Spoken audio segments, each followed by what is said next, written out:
Hi అన్న, మీ పేరు? Chandana brother, మీరు ఎక్కడ ఉంటారు బ్రదర్? ఎల్బిఆర్. సో మీరు ఏం చేస్తుంటారు బ్రదర్?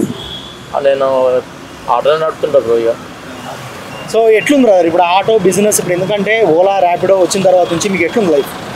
మ్యాక్సిమంగా ఇక ఓలా ర్యాపిడ్ వచ్చినప్పుడు కొంచెం డౌన్ అయింది బ్రో. ఇక ఫేర్ కూడా తక్కువ ఇస్తుండు. ఇక రెయిన్ సీజన్ వర్షం పడినప్పుడు కూడా చాలా తక్కువగా ఉంది ఫేరు. ఇక ఎప్పుడో సర్చింగ్ ఎక్కువ ఉన్నప్పుడు ఈవినింగ్ టైం అయితే బెటర్గా ఇస్తుండు. బట్ డే టైం మొత్తం నడపాలంటే చాలా ఇబ్బంది అవుతుంది. చాలా ఫేర్ తక్కువ వస్తుంది.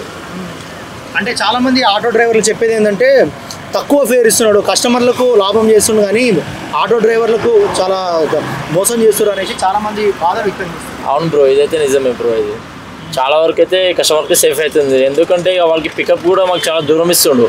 1.52 కిలోమీటర్ దూరం కూడా పికప్ వెళ్ళి తీసుకొచ్చినా వాళ్ళకి ఎక్కువ ఫేర్ అయితే తక్కువనే ఇస్తుండే. ఇక తప్పనిసరిగా బుకింగ్ తీసుకోవాల్సి వస్తుంది. మాకైతే చాలా ఇబ్బందికరంగానే అవుతుంది బ్రో చెప్పాలంటే. మీరు దేంట్లో చేస్తున్నారు? నేను ర్యాపిడో, ఓలా. అలా ఈ ఊబర్ ఎప్పుడైనా అంటే వేరే ఏమైనా ట్రై చేశారో? దేంట్లో ఎక్కువ ఇస్తారు? ఇప్పుడు ఓలా, ఊబర్, ర్యాపిడో ఈ మూడింటిని కంపేర్ చేస్తే ఏ యాప్ అనేది మీకు ఎక్కువ ఇస్తుంది? అంటే యాక్చువల్గా బుకింగ్స్ వస్తే ఎక్కువ అయితే ర్యాపిడోలోనే వస్తుంది బ్రో. కాకుండా దాంట్లో ఫేర్ తక్కువ వస్తుంది. సో దాంట్లో ఎక్కువ బుకింగ్స్ వస్తాయి మనకి. ఓలాలో వచ్చేసి ఫేర్ కొంచెం ఎక్కువ ఉన్నా బట్ అన్ని బుకింగ్స్ వస్తాయని అవి కనెక్ట్ కావు బ్రో. ఎవరికో వాళ్ళకే కనెక్ట్ అవుతుంది అంతే.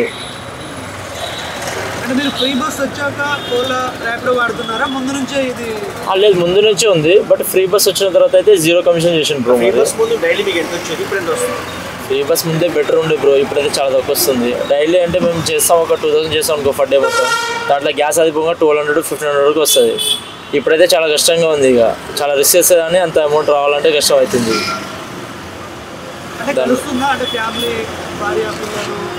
కష్టంగా ఉంది బ్రో నడవడం. ఇక చెప్పాలంటే ఇక తప్పనిసరిగా రావాలి కాబట్టి 1 గంట ఎక్కువనే రిస్క్ చేయాల్సి వస్తుంది అప్పటికంటే ఇప్పుడు. బట్ ఇక నార్మల్గా బయట మాట్లాడుకుని వెళ్ళాలన్నా ఇక ఎవరికి తెలియదు, ఫ్రీ బస్ అయింది కదా దానికోసం. అంటే ఇప్పుడు 5 గంటలకే ఇప్పుడు ఎర్లీ మార్నింగ్ ఉన్నారు. అంటే మీరు ఎప్పుడు స్టార్ట్ చేస్తారు, ఎప్పుడు ఏం చేస్తారు? ఇప్పుడు నేను 5కి వెళ్తే మళ్ళీ 5-6 వరకు నైట్ వరకు చేస్తాను బ్రో. 12 అవర్స్ దాదాపు. 12 అవర్స్ చేయాలి. పోలీస్ చలాన్ వల్ల ఇబ్బంది పడుతుందా? పోలీస్ చలాన్ అంటే ఇక మధ్యలో ఆపేస్తారు బ్రో. ఇక వాళ్ళ చలాన్ ఏమన్నా ఉన్నా అని ఖచ్చితంగా 1-2 క్లియర్ చేయమని చెప్తారు. ఒక 1000 రూపీస్ చలాన్ ఉంటే క్లియర్ చేసి వెళ్ళమని చెప్తారు వాళ్ళకి ఖచ్చితంగా. సో కస్టమర్స్ బిహేవియర్స్ ఎట్లుంటాయి బ్రదర్ మీతో? ఎందుకంటే మీరు అక్కడ దాకా పోయి వాళ్ళు పికప్ చేసుకుంటారు, లేట్ అయినా ఏదైనా వాళ్ళ బిహేవియర్ ఎట్లుంటుంది? వాళ్ళు ఇక చిరాకు పడుతుంటారు బ్రో. వాళ్ళు ఇక చేసేది బుకింగ్ లేట్గానే ఇక స్పీడ్గా వెళ్ళమని చెప్తారు. ఏమన్నా గుంతలు కానీ ఏమన్నా స్పీడ్ బ్రేకర్లో ఇబ్బంది పెట్టినా కూడా ఇక వాళ్ళు మళ్ళీ మా మీద నిర్వహిస్తారు. చిన్న చూసి వెళ్ళని చెప్తారు, లేకుంటే లేట్ అవుతుందని చెప్తారు. ఇక వాళ్ళ ఫ్రస్ట్రేషన్ అంతా మా మీద ఇస్తారు వాళ్ళు. ఒక్కొక్క కస్టమర్ అయితే ఇక టూ మచ్ చేస్తారు బిహేవియర్ అయితే. మీకు కస్టమర్కి జరిగిన సంఘటన చెప్తారా?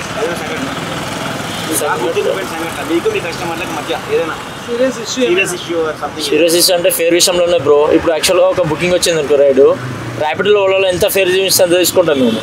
సో ఇప్పుడు అక్కడికి వెళ్ళాక ఒకవేళ ఎక్కువ వచ్చింది అనుకో ఫేరు, అట్టెట్లు వస్తుంది ఫేరు, మీరు ఏదో చేశారని మా మీదనే చెప్తారు. అసలు యాక్చువల్ చేసేదంతా ర్యాపిడోలో చేస్తారు, కంపెనీ నుంచి చేస్తారు. బట్ వాళ్ళు మా మీద సీరియస్ అవుతారు. ఎందుకంటే వేరే ఏదో చేశాను నేను, ప్రతిసారి ఇంత ఫేర్కి వస్తారు బట్ ఈసారి ఇంత ఎట్లా పెరిగిందని. వాళ్ళు ఎక్కువగా క్యాన్సిల్ చేశారు అనుకో ఫేర్ అనేది ఎక్స్ట్రా అవుతుంది బ్రో నెక్స్ట్ టైం. ఆ విషయం వాళ్ళు గమనించారు, ఇక మా మీద ఫైర్ అవుతారు. ఒక రైడ్ పైన మీకు వాళ్ళు కంపెనీ వాళ్ళు ఎంత కమిషన్ తీసుకుంటారు? యాక్చువల్గా ఇప్పుడైతే 0 కమిషన్ చేశారు bro. Rapido, Ola, Uber 0 commission per day అయితే తీసుకురు. అవును, తెలంగాణ ప్రభుత్వం ఇంకా ఉందా? తెలంగాణ ప్రభుత్వం బీఆర్ఎస్ ఉన్నప్పుడు అయితే అట్లా ఏం లేదు. బీఆర్ఎస్ ఉన్నప్పుడు అయితే బుకింగ్స్ ఎక్కువ వస్తుండే, ఫేర్ కూడా ఎక్కిస్తుండే. బట్ ఇప్పుడు ఏం చేసిండు, రేట్ తక్కువ ఇచ్చిండు, కాకుండా 0 కమిషన్ చేసిండు అంతే.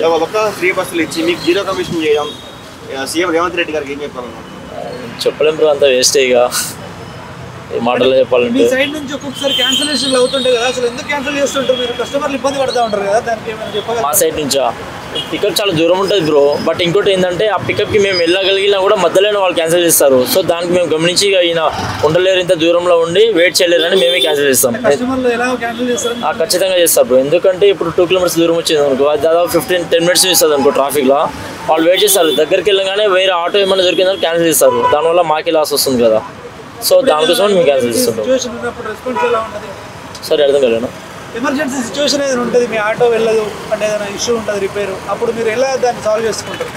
ఏముండదు బ్రో ఎమర్జెన్సీ. ఉంటుంది అంటే శ్వాసనే ఉంటుంది. ఇప్పుడు కొత్తగా ఇచ్చిండు ర్యాపిడోలో, దానికైతే ఎమర్జెన్సీ కాల్ చేస్తే 100 అయితే కాల్ వెళ్తుంది. నైట్ టైం అని ఏమన్నా మాకు ఇబ్బంది ఉన్నప్పుడు కానీ దానికి కాల్ చేస్తే ఇక రిసాల్వ్ అవుతుంది. మీకు ఏమైనా జరిగిందా లేట్ నైట్ అట్లా ఎవరైనా తాగి ఫేక్ బుకింగ్ సార్ మనుషులు? ర్యాపిడో అయితే ఖచ్చితంగా ఫేక్ బుకింగ్ జరుగుతుంది బ్రో. నైట్ టైం అయితే టూ మచ్గా జరుగుతున్నాయి, చాలాసార్లు జరిగింది బ్రో. ఎట్లా ఒకటి చెప్తారా? ఎట్లా అంటే యాక్చువల్గా ఒక బుకింగ్ వచ్చింది అనుకో ఇక్కడ నుంచి సికింద్రాబాద్ స్టేషన్కి నైట్ టైంలో. సో ఫేర్ వచ్చేసి 350 అట్లా చూపిస్తుంది అనుకో నైట్ టైం 11-12 ఓవర్ నైట్ టైంలో. వాళ్ళు అడ్వాన్స్గా కాల్ చేసి అతనే చెప్తాడు ఇక 350 వచ్చింది మేడంకి, నువ్వు 1000 ఇచ్చే, నీకు 1000 ఫోన్పే చేస్తా, ఎక్స్ట్రా ఇంకా 300 ఇస్తా అని చెప్తారు బ్రో. ఆ ఫోన్పే నెంబర్ కూడా మాకు చాలాసార్లు చెప్పిండు. బట్ ఇట్లా ఏంటంటే లొకేషన్ దగ్గరికి వెళ్ళిన తర్వాత అక్కడ ఎవరు పర్సన్ అనేది ఎవరు ఉండరు. అది లాస్ట్లో చూస్తే ఫేక్ బుకింగ్ అని తెలుస్తుంది బ్రో. సో ఓవరాల్గా పర్ మంత్ మీకు ఓవరాల్గా మంత్లీ ఏముండదు బ్రో. డైలీ ఇప్పుడు మనం చేసే రిస్క్ ఒక మ్యాక్సిమం 1200-1500. దాన్ని మనం ఇక 20 days ఫర్ డైలీ అంటే కష్టమవుతుంది బ్రో. ఒక 20 days 25 days నడుపుతాం, మధ్యలో గ్యాప్ తీసుకుంటాం. సో కొత్తగా ఈ ర్యాపిడో ఓలాలో రావాలనుకునే వాళ్ళకి ఏం చెప్తారు బ్రదర్? చాలా రిస్కీ బ్రో ఇదైతే, చాలా రిస్కీ బ్రో. ఖచ్చితంగా ఏంటంటే స్టార్టింగ్లో బాగుంటుంది బట్ కానీ తర్వాత అయితే చాలా రిస్కీ బ్రో. దీని నుంచి బయటికి వెళ్ళాలన్నా కష్టం అవుతుంది, తప్పనిసరి రిస్క్ చేయాల్సి వస్తుంది కానీ చాలా రిస్క్ ఉంటుంది బ్రో.